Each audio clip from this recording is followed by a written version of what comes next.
Hello, hello. Welcome back to my channel, or welcome to my channel if you're new here. We've got this kit from Azurebeauty, so let's check it out. Let's unbox it and then let's swatch it.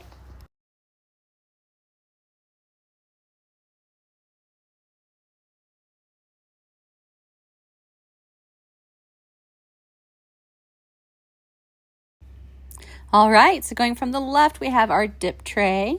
We have our 4 liquids. We have an ombre brush, and also kind of hidden in there is a cuticle pusher.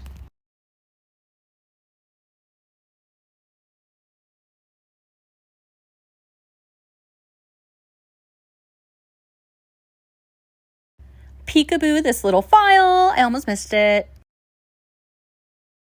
This all-in-one dip kit includes everything you need to do a simple at-home mani.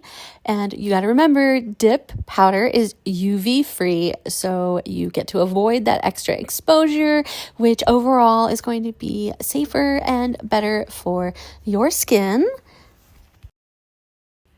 This all-in-one kit includes a cuticle pusher, a file, a buffer, 2 replacement brushes, as well as a nail brush. You can use this to ombre or clean off excess powder. And then you'll find your 4 liquids: dip base, dip activator, dip top coat, and a brush saver. You also have a 2-level dip tray. You can use this for pour over method, flat lay for glitters, French, or to do a tap ombre. It will catch the excess.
All right, time to compare some colors. So we have a good amount of blues, and we have these gorgeous purples. These are the 3 purples. We have these whites that are like glittery and sparkly. I think the one on the right could be chromed. Then we have these 4 gorgeous blues. The one on the left is my literal favorite. Some pretty pinks, hot pinks, corals, this beautiful candy pink, and then we've got these 3 oranges, or well, 2 oranges and a red. And the final 2 is kind of a lemony yellow, slightly sheer with this really... So much for watching, and make sure to come back for the mani.